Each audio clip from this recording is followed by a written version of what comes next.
नमस्कार साथियों, स्वागत है आप सबका मेरे YouTube चैनल पे। मैं वंदना सुखवाल। आज मैं आपके लिए एक आर्टिकल लेके आई हूँ। राजस्थान की जो सुजस पत्रिका आती है, जिसमें बहुत ही ऑथेंटिक डेटास कलेक्ट किए हुए होते हैं और आगामी जो परीक्षाएं होती हैं उनमें वो मान्य भी होते हैं। तो ये वरिष्ठ पत्रकार श्री गुलाब बत्रा जी का आर्टिकल है, जिसके अंतर्गत इसमें व्रज क्षेत्र में जो अभी एक पुरा अवशेष मिले हैं उनके बारे में कुछ जानकारी है। तो देखिए, हम उस आर्टिकल को पढ़ते हैं जो आने वाले समय में हमारी परीक्षा की दृष्टि से बहुत ज़्यादा उपयोगी सिद्ध होंगे। सबसे पहले इस आर्टिकल का जो शीर्षक है, समय के पन्ने दिखा रहे व्रज क्षेत्र का पूरा वैभव। इस शीर्षक से ये आर्टिकल छपा है। गोवर्धन डीग मार्ग में डीग के समीप बहज ग्राम में हुई महत्वपूर्ण पुरा खोज। नवीन उत्खनन में मिले प्राचीन सभ्यता के पुरा अवशेष। कालीबंगा के बाद प्रदेश में सबसे बड़ा उत्खनन स्थल मिला है। टीले में छिपाया था समय का सच, पूरा विशेषज्ञों ने खोज निकाला। मतलब एक टीले की जब खुदाई की गई तो वहाँ पर कुछ पुरा अवशेष मिले। अब देखते हैं उसमें कौन कौन से उत्खनन करता थे और कब से ये वहाँ हो रहा है, कौन से क्षेत्र में हो रहा है और क्या क्या सामान वहाँ से हमें मिला है, जो भारतीय इतिहास को बदलने में बहुत ज़्यादा अपनी महत्वपूर्ण भूमिका निभाने वाला है। भगवान कृष्ण की लीला भूमि होने के कारण दुनिया भर में लाखों करोड़ों श्रद्धालुओं की आस्था का जो केंद्र है ब्रज क्षेत्र, कुछ माह से यहाँ हुई अत्यधिक महत्वपूर्ण पुरातात्विक खोज के कारण चर्चा में रहा है। ब्रज अंचल की 84 कोस परिक्रमा यात्रा मार्ग के गोवर्धन से डीग आते समय बहज गांव में भारतीय पुरातत्व सर्वेक्षण ASI जयपुर वृत्त द्वारा एक अत्यंत ही महत्वपूर्ण पुरातात्विक खोज की गई है, जहां पिछले 8 माह से किए गए उत्खनन में महाभारत कालीन पुरा अवशेष प्राप्त हुए हैं। यह भी उल्लेखनीय है कि 20वीं शताब्दी में 60-70 के दशक में भरतपुर के ही नोह गांव में किए गए उत्खनन में पूरा महत्व की सामग्री पहले भी मिल चुकी है। अब बहज गांव का उत्खनन कार्य इस दृष्टिकोण से अत्यंत महत्वपूर्ण हो गया है। यह ब्रज के इस क्षेत्र में कभी किसी बड़ी प्राचीन सभ्यता के अस्तित्व की ओर इशारा करता है। 84 कोस परिक्रमा मार्ग से सटे बहज गांव के टीले पर यह नवीन खोज ASI जयपुर मंडल के अधीक्षण पुरातत्वविद डॉक्टर विनय गुप्ता के निर्देशन में की गई। तो देखिए, किसके निर्देशन में उत्खनन कार्य हुआ था? विनय गुप्ता। जैसे हम आज पढ़ते हैं ना, कालीबंगा का उत्खनन किसके निर्देशन में किया गया था, आहड़ का किसके निर्देशन में किया गया था, वहाँ पर जैसे गणेश्वर, जिसे ताम्रयुगीन सभ्यताओं की जननी कहा जाता है, उसका उत्खनन किसके नेतृत्व में किया गया था। इसी तरह से बेराट जो सभ्यता है, वहाँ पर उत्खननकर्ता जो थे उनका निर्देशन किसने किया था। तो यहाँ पर देखिए, जो पुरातत्वविद थे डॉक्टर विनय गुप्ता, इनके निर्देशन में बहज गांव में ये खुदाई की गई। टीम को लीड कर रहे श्री संजीव बराला की अगुवाई में शोधार्थी श्री पवन सारस्वत की टीम द्वारा यहाँ पिछले अक्टूबर से उत्खनन की कार्रवाई शुरू की जा चुकी है। यानी अक्टूबर 2024 से यहाँ पर उत्खनन हो रहा है और अब मई 2025 तक क्लियर हो चुका है कि बहज गांव में भी इस तरह की कोई पुरातत्व सामग्रियां मिली है जो प्राचीन सभ्यता की ओर इशारा करती है। यहाँ उत्खनन कार्य प्रारंभ करने का उद्देश्य ब्रज क्षेत्र के प्राचीनतम सांस्कृतिक जमाव का अध्ययन करना था। यहाँ की प्राप्त पुरानिधियों की प्रदर्शनी विगत संग्रहालय दिवस 18 मई को आयोजित की गई थी। यानी 18 मई को जो संग्रहालय दिवस मनाया जाता है, यहाँ पर जो भी पुरातत्व सामग्रियाँ मिली उनका प्रदर्शन वहाँ पर किया गया। पुरातत्वविद श्री पवन सारस्वत बताते हैं कि यहाँ मिले पुरावशेषों से ज्ञात होता है कि ब्रज क्षेत्र विभिन्न कालखंड में धार्मिक, सामाजिक व आर्थिक स्थिति में काफ़ी उन्नत रहा होगा।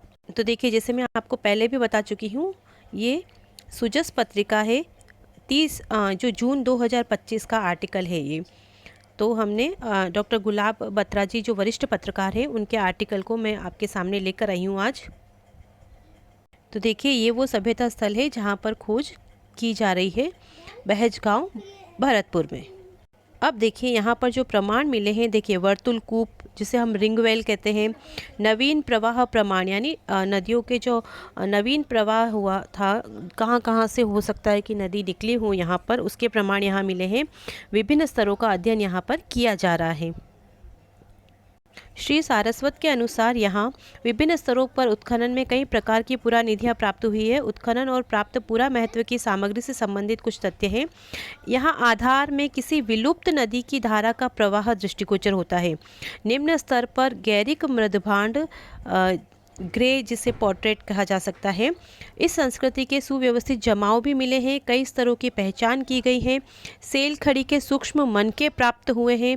उन्नत भवन स्थापत्य के प्रमाण भी मिले हैं। तो देखिए बहुत इंपॉर्टेंट है, बड़े ध्यान से जहाँ सभ्यता और संस्कृति का लगता है टॉपिक, वहाँ पर ये बहुत इंपॉर्टेंट हो जाते हैं। मछली के कांटे, गैरिक मृदभांड संस्कृति के जमाव भी यहाँ पर मिले हैं।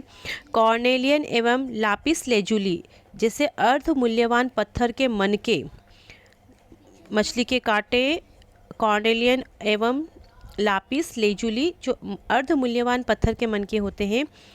और उसके अतिरिक्त गैरिक मृदभांड संस्कृति के जमाव के ऊपर एक मोटा पुरातात्विक जमाव चित्रित धूसर मृदभांड संस्कृति का मिला है। इसी संस्कृति जमाव में मिट्टी की सीलिंग यानी मुहर मुद्रण प्राप्त हुआ है, जो संपूर्ण भारतवर्ष में एकमात्र यहीं से प्राप्त हुआ। तो ये बहुत ज़्यादा इंपॉर्टेंट हो जाता है, मुहर मुद्रण कहाँ से मिला है, एकमात्र तो बहज गांव से। एक पक्की मिट्टी के बने शिव पार्वती का अंकन भी शिव पूजा का प्राचीन पुरातात्विक प्रमाण है। जैसा कि माना जाता है कि सभ्यता सारी वैदिक रही होगी, तो यहाँ पर ये शिव पूजा की जो शिव पार्वती की शिव पूजा का प्रमाण भी हमें यहाँ को देखने को मिलता है। चित्रित धूसर मृदभांड संस्कृति का पुरातात्विक जमाव अधिकतर उन स्थलों पर से प्राप्त होता है जो महाभारत में वर्णित है। तो इसे महाभारत कालीन भी समझा जा सकता है, इसलिए अनेक पुरातात्विक इसे महाभारत कालीन संस्कृति भी मानते हैं।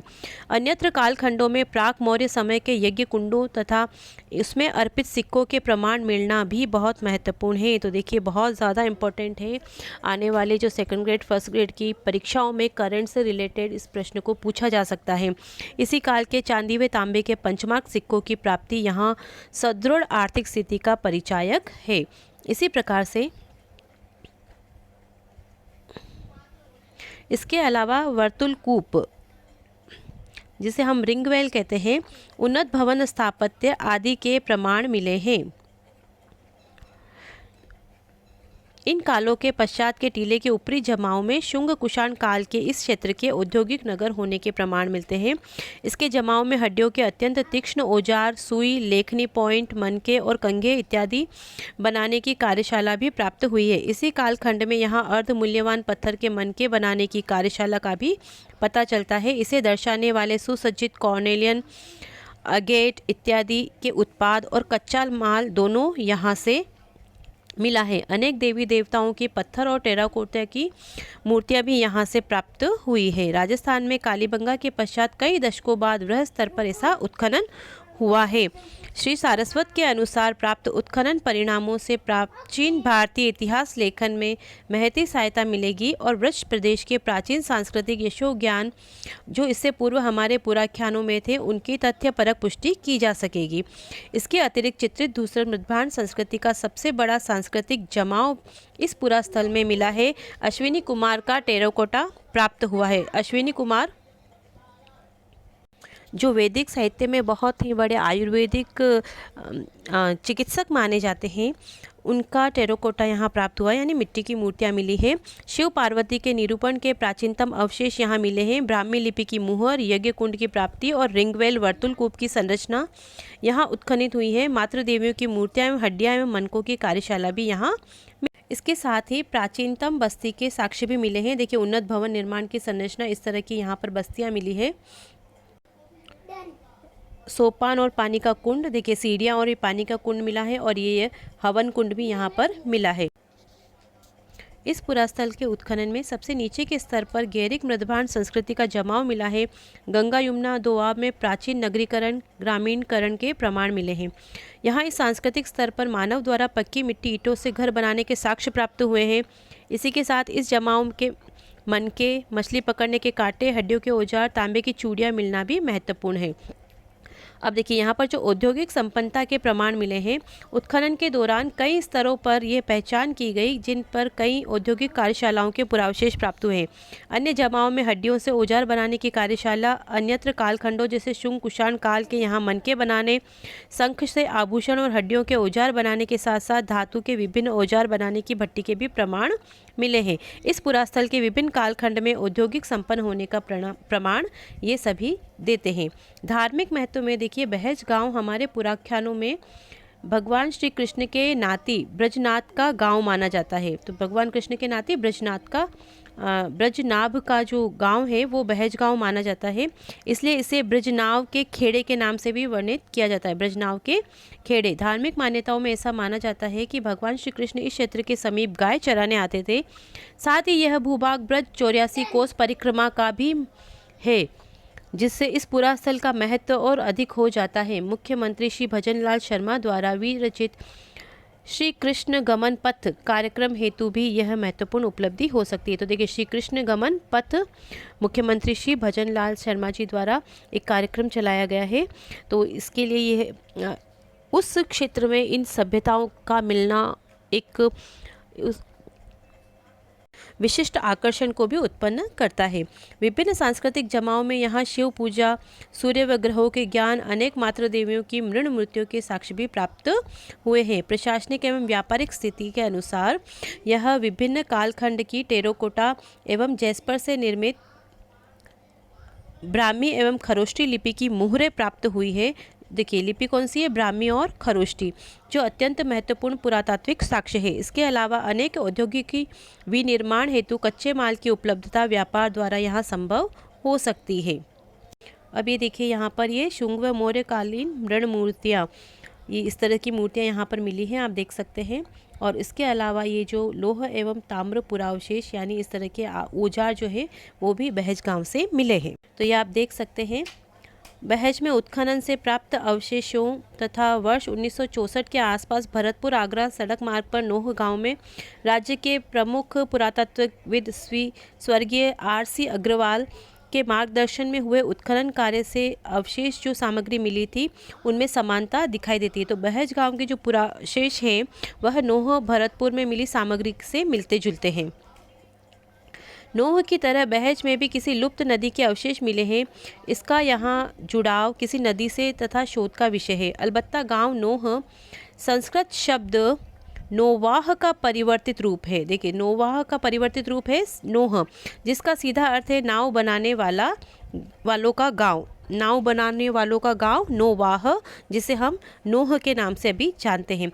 इससे संभवतः यहाँ कोई विशाल नदी प्रवाहित होती थी जिसके जलमार्ग का उपयोग व्यापार के लिए किया जाता था। परिणाम स्वरूप नाव बनाने का उद्योग विकसित था। कदम काष्ठ से श्रेष्ठ नाव निर्मित होती थी। भरतपुर के विख्यात केवलादेव राष्ट्रीय घना उद्यान में कदम के वृक्षों की बहुतायत रही है। संभवतः तब भरतपुर के वर्तमान नोह के पास कोई ऐसी नदी बहती थी जिसके कारण नाव बनाने वाले कारीगरों की यहाँ पर विशाल बस्तियाँ स्थापित हो गई। देखिए, घना पक्षी अभ्यारण्य के पास में जो नोह मलाह गांव है, भरतपुर में नदियाँ मोहल्ला संभवतः इसी धारणा से जुड़े हो सकते हैं। इसके अलावा भी नोह में उत्खनन से पहली शताब्दी ईसा पूर्व की यक्ष प्रतिमा सहित पूरा महत्व की वस्तुएं 5 संस्कृतियों यथा मौर्य काल, शुंग काल, कुषाण काल, गुप्त काल, उत्तर गुप्त काल से जुड़ी हुई मानी जाती है। यक्ष प्रतिमा शुंग काल में इस क्षेत्र के प्रमुख व्यापारिक केंद्र की परिचायक है। बहज में उत्पन्न उत्खनन से प्राप्त पुरावशेष भी इसी अवधारणा की परिपुष्टि करते हैं।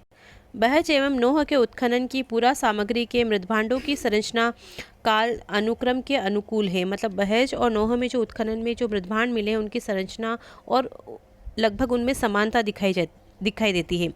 शुंगकालीन टेराकोटा एवं अन्य कलात्मक पुरावशेषों में भी समानता है। पुरातत्ववेताओं के अनुसार धूसर मृदभांड वाली सभ्यताएं 900 से 1000 वर्ष पुरानी है और बहज में हुई खुदाई इसी धारा का विस्तार है। तो आप देख सकते हैं ये यक्ष की प्रतिमा है जो नोह से मिली है भरतपुर से, और लगभग अभी बहज गांव भरतपुर में जो भी पुरावशेष मिले हैं वो नोह से बहुत ज़्यादा मिलते जुलते हैं।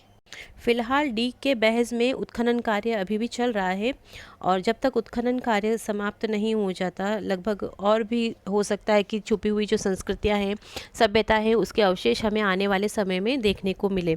तो ये जून 2025 में वरिष्ठ पत्रकार श्री गुलाब बत्रा जी का आर्टिकल जो कि राजस्थान सुजस पत्रिका में प्रकाशित हुआ था, उसके आधार पर हमने एक नई सभ्यता मिली है बहस, जहाँ डीग ज़िले में है, उसको मैंने आपके सामने रखने का प्रयास किया है। आशा करती हूँ कि आपको वीडियो पसंद आएगा और ये जो पूरा आर्टिकल था सुजस पत्रिका के पत्रकार जी द्वारा लिखा गया था और उनके सौजन्य से ये मैं आपके सामने प्रस्तुत कर रही हूँ।